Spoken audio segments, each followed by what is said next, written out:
Лесавская пещера.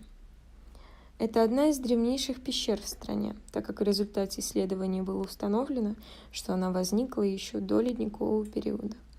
Здесь еще 80 миллионов лет назад подземные реки пробивали себе русло в известковых породах, тогда как пещерные украшения начали формироваться 45 миллионов лет назад.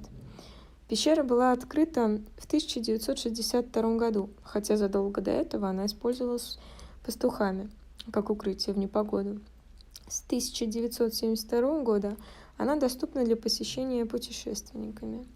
Также я узнала, что в этой пещере находится колодец.